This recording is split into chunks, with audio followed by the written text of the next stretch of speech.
यासाठी आपण सत्तेत गेलाय, यासाठी तुम्ही विचार सोडले, यासाठी तुम्ही साहेबांना सोडलं आणि भाजप बरोबर जे मित्र पक्ष गेले त्यांना वरून आदेश येतो या विषयावर बोलायचं आणि या विषयावर बोलायचं नाही।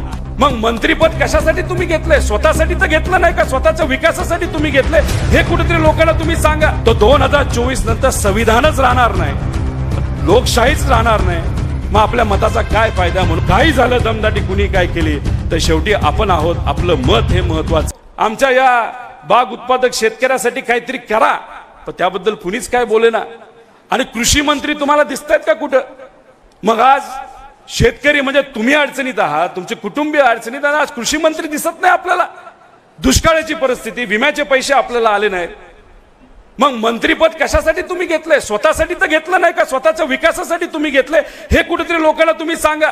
आमचं मत आहे, आमचा शेतकरी या महाराष्ट्राचा, बारामतीचा या भागातला जर अडचणीत असेल तर कृषी मंत्र्याला या सरकारने त्यांच्या अडचणी ह्या सोडवल्याच पाहिजे, ह्याला खऱ्या अर्थाने आपण विकास म्हणतो। नाही आज दुपारी मी एक प्रेस कॉन्फरन्स घेतली। आंबेगाव तालुक्याची एक कंपनी आहे प्रायव्हेट, त्याचं नाव गोवर्धन आहे, माहिती का आपल्याला? जशी इथं डायनामिक्स आहे तिथं तशी गोवर्धन आहे। त्यांनी दूध किती लिटरनी सरकारला विकलंय माहिती का? आदिवासी मुलांना देण्यासाठी 143 रुपयाली। किती? 143। डायनामिक्सचे किती लोक आहेत? किती रुपयाला दूध घेताय तुम्ही शेतकऱ्याकडनं? 26, 27, 28, 30 काहीतरी असेल, 30। त्या कंपनीला दूध विकलं 143 रुपयाली आणि दूध घेतलं तिथल्या शेतकऱ्याला कडनं 30 रुपयाला। म्हणजे त्या कंपनीचा नफा किती झाला? तर 110 रुपयाचा नफा झाला। ह्याला विकास म्हणतो? आमची अपेक्षा होती 143 रुपये तुम्ही देऊन टाका शेतकऱ्याला, काय प्रॉब्लेम होतोय? ह्याला खऱ्या अर्थाने विकास म्हणतात। त्यामुळे विकास हा फक्त व्यक्तिगत विकास नसतो, नाही तर आपल्या आसपासच्या नेत्याचा विकास हा नसतो।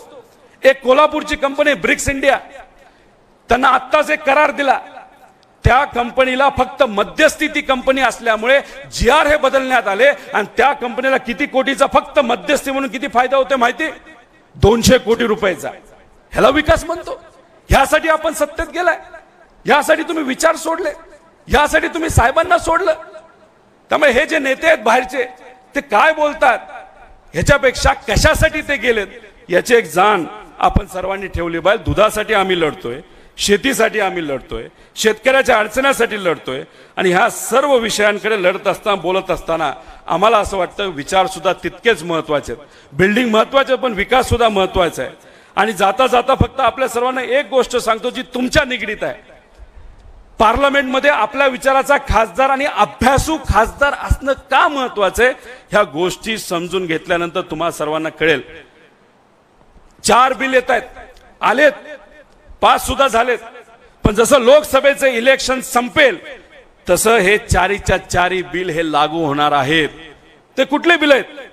Veg code 2019, industrial relation code 2020, social security code 2020, industrial safety and security code 2020। कुणी आणली ही पॉलिसी? केंद्र सरकारली। लागू झाली का? नाही। कशासाठी थांबलेत? लोकसभेसाठी थांबलेत। आता ह्याच्यामध्ये काय होणार आहे? ह्याच्यामध्ये जी वेज कोड 2019 मध्ये आज तुम्हाला 20,000 रुपये पगार असेल, 18,000 पगार असेल, बरोबर का नाही? तर त्या वेज कोड मध्ये केंद्र सरकारच्या नेत्यांनी असं सांगितलंय की इथं असणाऱ्या कामगारांना 4,500 रुपये महिन्याला मिळाले तरी ते जगू शकतात। ओके का तुम्हाला? 4,500 रुपये म्हणजे मिनिमम वेजेस ते कुठं घेऊन जाण्याचा प्रयत्न करतायत 4,500 ला। हे धोरण कामगारांच्या हिताचं आहे का कामगारांच्या विरोधातले? तुम्ही मला सांगा, कोणाच्या हिताचं आहे? 4,500 रुपये मिनिमम वेजेस।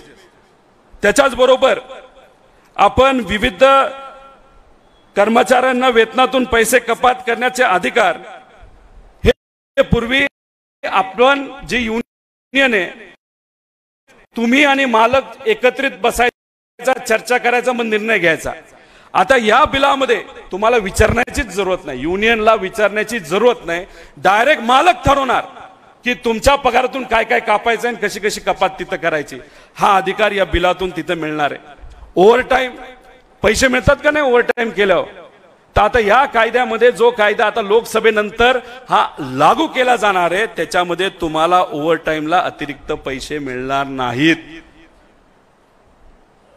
तर ज्या कंपनीचे मालक आहे जे ठरवतील ते आता तुम्हाला जे काही युनियनला अधिकार आहेत ते अधिकार सगळे तिथून निघून जाणार आहेत.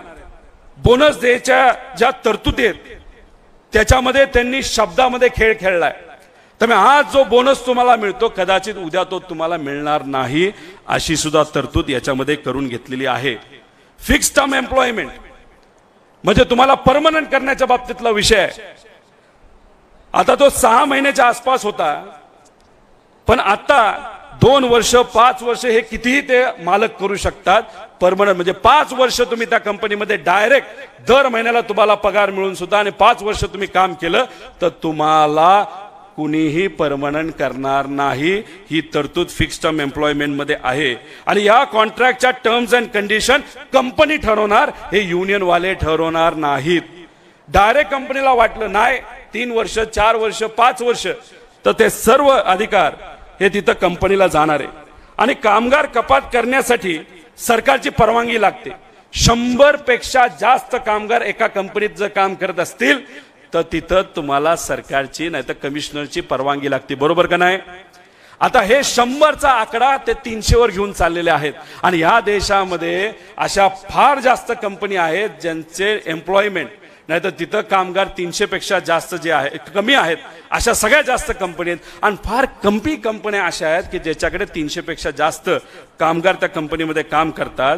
म्हणजे आता ह्याच्या पुढे जर इथे एखादी कंपनी असेल ज्याच्यामध्ये 200 लोक काम करतात तर तिथं युनियनला विचारण्याची जरूरत नाही, सरकारला विचारण्याची जरूरत नाही, तिथं तुम्हालाही विचारण्याची जरूरत नाही. उद्या म्हणणार गेट लॉस तुम्ही बाहेर जावा.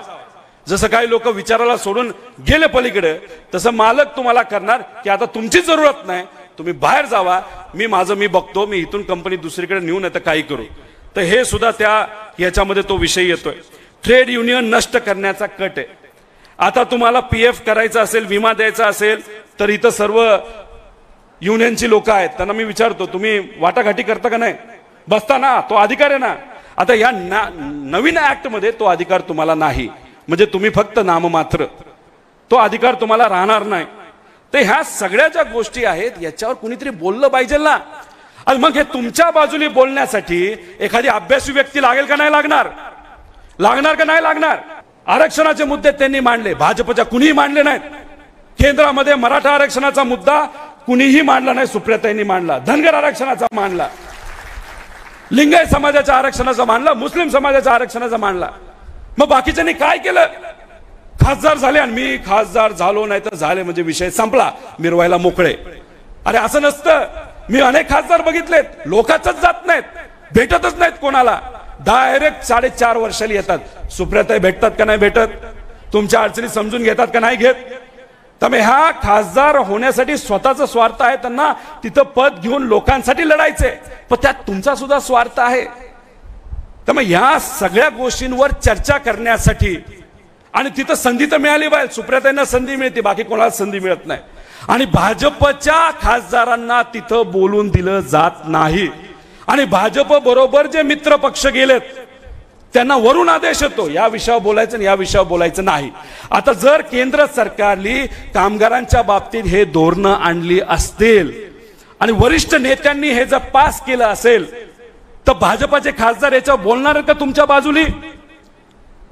का भाजपच्या मित्र पक्षाचे लोक याच्यावर बोलणार आहेत का? आणि ते पास पण केले. म्हणून खऱ्या अर्थाने याच्यावर कुठेतरी लक्ष देण्याचे बाकी बरेच मुद्दे आहेत. मनरेगाचे, रोजगार हमी योजनेचे, कॉन्ट्रॅक्टचे आहेत. खरं तर मला आणि आपल्या सगळ्यांनाच साहेबांना ऐकायचं, ताईंना ऐकायचं, पण मी एक तुम्हाला सांगतो याच्यामध्ये तुमचा सगळ्यांचा महत्वाचा स्वार्थ आहे. सुप्रियाताई तुमच्या अडचणी समजून घेतात आणि तिथं पार्लमेंटमध्ये ते मांडतात आणि मांडल्यानंतर त्याच्यावर खऱ्या अर्थाने अभ्यास होतो, त्याच्यावर कमिटी फॉर्म होते, त्याच्यावर चर्चा होते आणि अनेक असे विषय आहेत ते कदाचित सुप्रियाताई तुम्हाला सांगू शकतील की त्यांनी मांडल्यामुळे काही प्रमाणात ब्रेक लागला.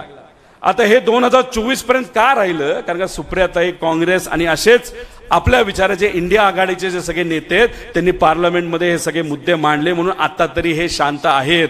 पण 400 पार करायचं म्हणजे काय तर कोणालाच विचारायचं नाही, डायरेक्ट हे सगळ्या गोष्टी तिथं पारित करायच्या आणि मग तिथं जे काय लागू करून टाकायचं. मी तुम्हाला सांगतो, काल केजरीवालांना आत घेतलं, हे फक्त ट्रायल आहे, ट्रायल. आपण ट्रेलर बघतो ना पिक्चर बघायच्या आधी, तसं आहे. तो 2024 नंतर संविधानच राहणार नाही, लोकशाहीच राहणार नाही. मग आपल्या मताचा काय फायदा? म्हणून तो फायदा आज करून घ्यायचा असेल आणि तुमच्या सर्वांच्या हिताचे प्रश्न जर आपल्याला पार्लमेंटमध्ये खऱ्या अर्थाने मांडायचे असेल तर आपल्याला शिक्षित, अभ्यासू आणि ज्यांचा ट्रॅक रेकॉर्ड आहे अशाच खासदार आपल्याला लागणार आहेत. आणि तुम्ही मनापासून सुप्रियाताईंच्या पाठीमागे राहावं एवढीच विनंती करतो. आणि इथं असणाऱ्या सर्व कंपनीला अजून एक मला विनंती करायची आहे की काही सोशल मीडियावर जर एखाद्या तुमच्या कामगाराने जर एखादी ट्विट केली आणि साहेबांच्या आणि विचाराच्या बाजूली असेल, छत्रपती शिवाजी महाराजांच्या बाजूली असेल, पुण्यश्लोक अहिल्यादेवी होळकरांच्या विचाराच्या बाजूली असेल, महात्मा फुलेंच्या विचाराच्या बाजूली असेल, शिवशाहू फुले आंबेडकरांच्या विचाराच्या बाजूली असेल आणि तुम्हाला जर कोणाचा फोन आला तर कृपा करून या गरीबाच्या पोरांना नोकरीवरनं काढू नका, एवढीच विनंती आपल्या सर्वांना करतो. आणि आपण सर्वजण एकत्रित लढूया. काही झालं दमदाटी कुणी काय केली तर शेवटी आपण आहोत. आपलं मत हे महत्वाचं आहे, आपलं मतदान हे महत्वाचं आहे. आणि कुठल्याही राज्यकर्त्याला, कुठल्याही आमदारांना, कुठल्याही खासदारांना सगळ्यात महत्वाची गोष्ट कुठली असेल तर ते मतदार आहेत, तुम्ही आहात. आणि तुम्ही जो निर्णय घ्याल तोच फायनल होणार आहे. एवढंच या ठिकाणी आपल्या सर्वांना सांगतो आणि जास्त न बोलता इथंच थांबतो.